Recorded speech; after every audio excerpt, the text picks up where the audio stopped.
안녕하세요. 저는 수영 강사를 하고 있는 30대 중반 남자입니다. 아내도 저와 같이 스포츠센터에서 에어로빅 강사를 하고 있는데 같은 직장에서 만나 연애를 했고 결혼까지 하게 됐죠. 서로 운동을 직업으로 하고 있다 보니까 성격도 잘 맞고 급속도로 가까워져서 마침내 결혼까지 하게 됐어요.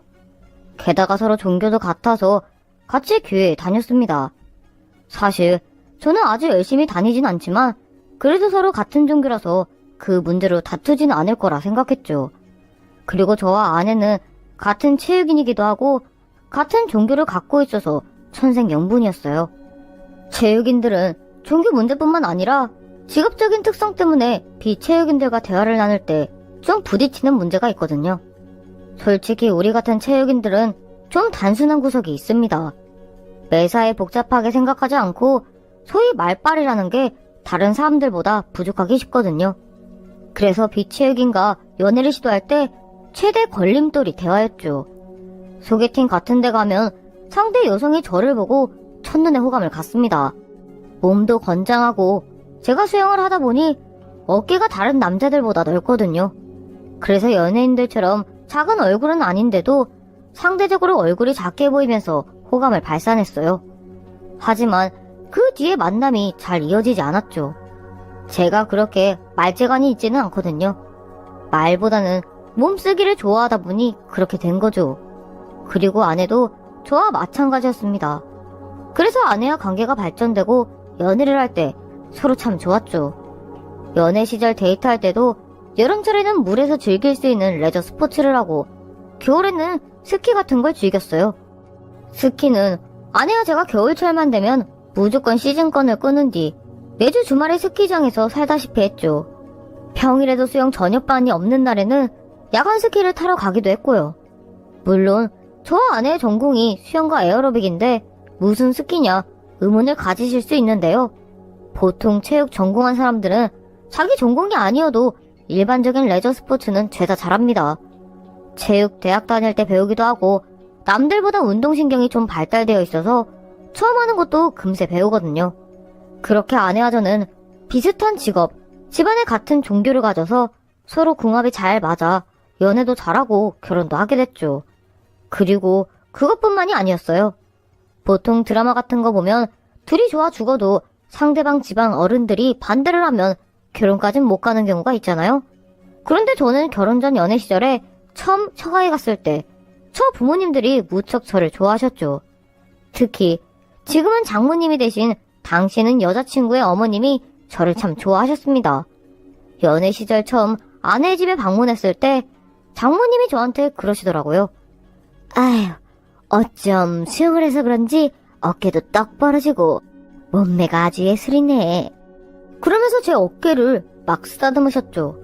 그런데 뭐 거기까지는 뭐 그러실 수 있겠다 싶었는데 그 뒤에는 제 하체 부위에 손을 대셨어요. 에휴, 장단지도 완전 말근육이야. 돌덩이처럼 아주 단단해. 그래서 저는 처음 뵀는데 좀 너무 과하게 친밀감을 표시하는 거 아닌가 당황스러웠죠. 그리고 제 표정을 읽은 아내가 상황을 무마하려고 이렇게 말했습니다. 자기야, 우리 엄마가 좀 부침성이 좋아. 그 말에 장모님도 눈치를 채시고 말씀하셨죠. 아차, 이런. 오늘 처음 만나는데 내가 좀 주책을 부렸네. 하지만 당시만 해도 처음 방문하는 여자친구의 집이었고 장모님 성격이 워낙 외향적인가 보다 했습니다. 그리고 장모님도 운동을 좋아한다고 하시면서 제게 당신의 몸 관리가 어떠냐고 물어보셨죠. 그래서 장모님의 외관을 한번 훑어보는데 보통 그 연배의 여성들에 비해서 엄청 젊게 보이셨어요. 몸에 군살도 거의 없고 자세히 보지 않으면 30대 후반, 40대 초반 정도로 보일 정도였죠. 그렇지만 장모님과 반대로 장인은 완전히 약골로 보였습니다. 운동이랑 겉하고는 완전히 담쌓은 분처럼 자세도 꾸부정하고 바싹 마른 체형이었죠. 그 나이에 살이라도 좀 붙었으면 덜했을 텐데 지방이라고는 거의 없이 바싹 말라서 나이보다 더 늙어 보였어요. 바람이 세게 불면 휙 날아갈 것 같다고나 할까? 활기차고 거침없는 장모님과는 완전히 대조적으로 마른 장작처럼 힘없이 거실 구석에 앉아 계셨죠. 그리고 장모님은 그런 장인에 대해 이렇게 말씀하셨습니다. 땡땡 아빠 몸이 좀 약해서 건강하게 해달라고 열심히 기도를 하는데 기도가 부족해서인지. 그래서 제가 그냥 흘리는 말로 이렇게 물었죠. 병원에는 가보셨어요? 그랬더니 장모님이 아주 진지하게 이런 말씀을 하셨습니다. 아무래도 아주 못된 귀신이 붙은 것 같아. 귀신? 저는 장모님의 그 말을 들었을 당시에는 장모님이 아주 독실하신가 보다 했어요. 간혹 믿음 생활 열심히 하시는 분들 중에 교회를 열심히 다니면 병도 나을 수 있다고 믿으시는 분들이 있거든요. 병이 드는 것도 다 귀신이 들어와 그런 거라고 생각하면서요. 그래서 저희 장모님도 그런 분이시구나 했습니다. 그러던 어느 날 한밤중에 장모님께 전화가 왔어요. 아이고, 땡땡 아빠가 쓰러졌어. 지금 우리 집에 올 수 있겠나? 장인어른께서요? 그럼 119에 먼저 전화하세요. 지금 당장 출발하겠습니다. 119요, 119! 그리고 저는 차를 몰고 처가로 갔죠. 저희 집과 처가는 그렇게 멀리 떨어져 있지 않거든요. 나중에 아이가 생기면 장모님에게 아이를 맡기기도 편할 것 같고, 그래서 처가 근처에 신혼집을 얻었습니다. 그래도 밤에 차가 막히지 않았을 때는 차로 아무리 빨리 가도 10분 이상 가야 했죠. 그래서 장모님이 바로 119에 신고를 했다면 제가 갔을 때 이미 구급차가 와 있어야 해요. 그런데 제가 처가에 막 도착했을 때 집 근처에는 구급차가 없었습니다. 저는 무슨 사정으로 119 구급차가 늦게 오고 있나 의아했어요. 그리고 그 의문은 처가 집 안에 들어가서 풀리게 되었죠. 어머니, 119 오고 있대요? 아이고, 이제 왔어. 119는요? 119? 연락 안 했는데. 예? 왜요? 빨리 응급실에. 아무래도 이미 숨이 넘어간 것 같은데 119를 부르기가 좀. 저는 도무지 장모님의 반응을 이해할 수 없었습니다. 그래서 급히 안방으로 뛰어 들어갔죠.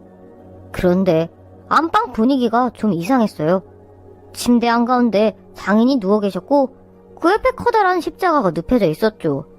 그리고 침대 아래에는 성경책이 펼쳐져 있었는데 그 성경책이 한 권이 아니라 두 권이었어요. 왠지 방 안에 장인과 장모 외에 다른 사람이 있었다가 나간 것 같은 분위기였죠. 그래서 저는 장모님에게 물었습니다. 혹시 누가 왔다 가셨어요? 그랬더니 장모님은 좀 당황하시면서 말을 얼버무렸죠. 응? 아니, 누가 오긴 무슨. 저는 누워 계신 장인의 맥을 짚어봤습니다. 맥이 잡히지 않더라고요. 이미 숨을 거두신 것 같았죠. 그래도 일단 혹시 몰라서 심장 마사지를 해봤습니다. 제가 수영 강사라서 심장 마사지라든가 인공호흡 같은 긴급구조에 대해 훈련을 받았거든요. 그래서 몇 분 동안 심장 마사지를 해봤지만 속절 없었죠. 결국 저는 119에 전화를 걸었어요. 그리고 잠시 후 구급대원이 와서 장인 어른을 확인하고는 이미 운명하셨다고 얘기를 했습니다. 응급 환자가 아니라 이미 사망을 하셔서 구급대원들은 그리 서두르지 않고 장인을 들것에 실어 구급차를 옮기고 병원으로 향했죠. 그리고 장인을 병원 영안실에 모시고 아침에 올 때까지 기다렸다가 아내가 이번엔 병원에 가서 장인이 돌아가신 사실을 아내에게 말했어요. 어떻게 돌아가셨는지 그런 건 일절 말하지 않고 그저 주무시다가 돌아가셨다고 했죠. 저는 그렇게 장인의 장례를 치렀습니다. 당시 아내는 임신 5개월째였어요. 그런데 유산기가 모여 절대적인 안정이 필요했죠. 그러나 아버지 돌아가신 것도 충격인데 장례 치르느라 무리하면 안 될 것 같아 장례식장에 저녁 때 몇 시간만 오게 하고 제가 조문객들을 주로 맞았습니다. 조문객들은 제게 장인이 어떻게 돌아가셨는지 인사치레로 묻더라고요. 그때마다 저는 갑자기 심장 마비가 오셔서 돌아가셨다고 대충 둘러댔죠. 그런데 조문객 중에 특이한 분이 한 분 오셨어요. 교회 목사님이라고 하는데 장모님하고 아주 각별한 사이더라고요. 장인 영정 앞에 기도를 하신 뒤 식사를 하시는데 그 목사님이 오시고 나서부터는 장모님이 목사님 옆에서 떨어지지 않았습니다. 그러다 조문객들이 뜸한 시간에 그 자리로 저를 부르셨죠. 그리고 장모님은 목사님한테 저를 소개시켜 주셨어요. 이보게 목사님께 인사드리게 내가 평생 의지해온 목사님이셔. 저는 어색하게 그 목사님과 인사를 나누었죠. 그리고 목사님과 몇 마디 대화를 나눠보는데 이 목사님이란 분이 여느 목사님들과는 좀 다르더라고요. 뭐랄까, 사입이 같다고나 할까? 그런데 장모님 말씀으로는 시집와서 애가 안 생겼는데 그 목사님의 말씀을 따라서 조치를 취하니까 딸을 얻었다고 했습니다. 그리고 그 딸이 지금 제 아내가 된 거죠. 이사를 갈 때나 어디 땅을 살 때나 심지어 병이 생겨도 의사를 찾아가는 게 아니라 그 목사님을 찾아가서 안수 기도를 받으셨대요. 목사님이 기도를 해주시면 안 낫는 병이 없었다면서요. 장인이 돌아가신 것도 그 목사님의 말에 따르면 나쁜 귀신이 붙어서 그랬다고 했습니다. 저는 아무리 기독교 신자긴 하지만 맹목적으로 막 믿고 그러진 않습니다. 그저 주일에 교회에 가서 예배를 드리는 정도죠. 그것도 빼먹을 때가 많지만 말이에요. 평범하게 교회를 다니고 있는 제 눈에 보기에 그 목사님은 아무래도 사이비 목사 같았죠. 그리고 그 사기꾼과 같은 목사님과 제가 부딪히기 시작한 건 장례식 때부터였습니다. 조문객들 다 가고 밤 12시가 넘었는데도 그 목사님은 자리를 지키셨어요. 아내도 몇 시간 전에 집에 들어갔는데 말이에요. 다음날이 장인어른 발인이라 새벽에 일찍 나와야 해서 일찍 들여보냈죠. 그래서 장례식장에는 저와 장모님 그리고 그 목사님만 남았습니다. 저는 술도 좀 마셨겠다 하루 종일 조문객 상대하느라 피곤해서 장례식장 한켠에서 쪽잠을 자고 있었어요. 그런데 잠결에 이상한 소리가 들리기 시작했죠. 눈을 떠보니 장례식장 구석에서 장모님과 목사님이 함께 있는데 장모님이 이상한 신음소리를 내는 겁니다. 장모님은 누워 계셨고 그 옆에 목사님이 장모님의 몸에 손을 대고 있었죠. 저도 처음에 제가 꿈을 꾸는 줄 알았어요. 그 광경이 너무도 핵에 망측했거든요. 그런데 꿈이 아니었죠. 아니, 저 양반들이 다른 것도 아니고 장례식장에서 뭐 하는 짓들이지? 민망한 일이기도 했지만 도저히 그대로 두고 볼 수 없어서 장모님이 있는 곳으로 갔습니다. 장모님, 지금 두 분이서 뭐 하시는 거예요? 저는 따지듯 물었죠. 그랬더니 장모님은 대수롭지 않다는 듯 말하더군요. 응, 지금 목사님한테 기도를 받고 있어. 장인한테 붙어있던 귀신이 나한테 들어올 수도 있거든. 정말 기가 막혔죠. 모르는 사람이 보면 목사님이 장모님을 더듬는 것처럼 보였거든요. 그런 걸 기도라고 하니 참 황당했습니다. 그런데 그 목사님이란 사람의 말은 더 가관이었죠. 사이분한테도 귀신이 보입니다. 정말 어이가 없더라고요. 지금 이 양반이 무슨 소리를 하는 건가 황당했습니다. 그래서 저는 너무 기분이 더럽고 나빠서 그 목사님을 좀 무례할 정도로 대하며 돌려보냈어요. 제가 보기에 장모님은 완전히 그 사기꾼 같은 목사님한테 놀아나고 있는 것으로 보였죠. 어찌됐든 장례를 마치고 저는 아내한테 조심스럽게 목사님이라는 사람에 대해 말을 했습니다. 아내도 그 목사님을 잘 알고 있더라고요. 그 목사님, 엄마가 아주 많이 의지하시는 분이야. 우리 집 일이라면 본인 일처럼 아주 적극적으로 기도해주시고 도와주셔. 그래서 저는 아내한테 장례식장에서 장모님과 목사님이 했던 일을 얘기해줬어요. 그런데도 아내는 대수롭지 않게 여기더라고요. 장인이 살아계실 때도 목사님이 집에 찾아와 귀신을 쫓는 기도를 종종 했다는 겁니다. 어처구니가 없더군요. 도무지 제 상식으로는 납득할 수가 없었죠. 그런데 장례식을 마치고 며칠이 지나 저희 부부에게 또 다른 불운이 닥쳤습니다. 아내가 유산을 한 거였죠. 가뜩이나 아내는 유산기가 보여서 병원에 입원한 상태였는데 장인이 돌아가시고 조심한다고 했지만 아무래도 무리를 할 수밖에 없었어요. 그래서 엎친 데 덮친 격으로 그만 유산을 하고 말았습니다. 아내는 유산을 하고서 엄청 울었어요. 아버지도 돌아가시고 뱃속 아이까지 잃었으니 그 상심이 얼마나 컸겠습니까. 저도 너무 마음이 착잡해서 괴로웠죠. 그래도 저보다 수십, 아니 수백 배는 더 아파할 아내를 위로하기 위해 마음을 굳게 먹었어요. 유산을 하고 나서 아내는 스포츠센터에 병가를 내고 잠시 처가에서 요양을 했죠. 처음에는 아내가 당분간 처가에서 함께 지내면 안 되겠냐고 하더라고요. 하지만 저는 장례식장에서 있었던 일 때문에 장모님과 같이 있는 게 좀 꺼려졌죠. 아내는 장인도 없는 집이라 썰렁하니까 사람 온기를 보탤 겸 같이 있자고 졸랐지만 저는 한사코 핑계를 둘러대며 아내만 처가로 보냈습니다. 그리고 그렇게 한 달쯤 지났을 때 아내한테서 연락이 왔어요. 퇴근하고 처가로 오라고 하더라고요. 같이 저녁 식사를 하자면서요.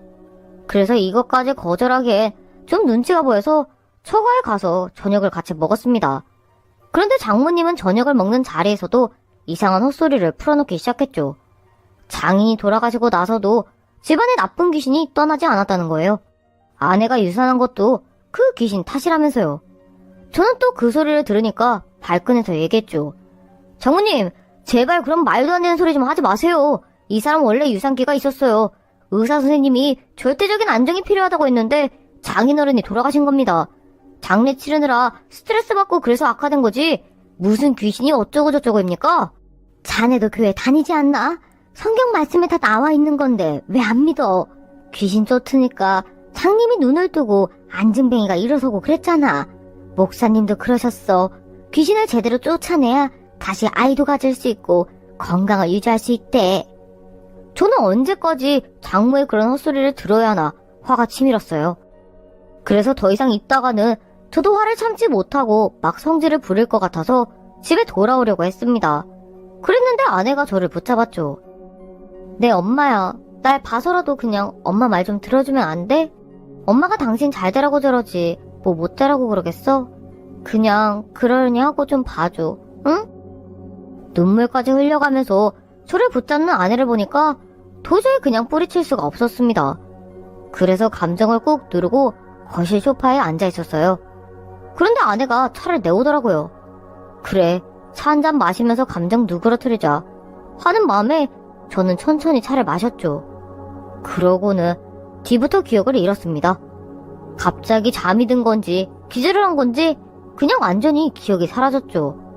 그리고 다시 눈을 떴을 때는 정말 끔찍한 일들이 벌어졌어요.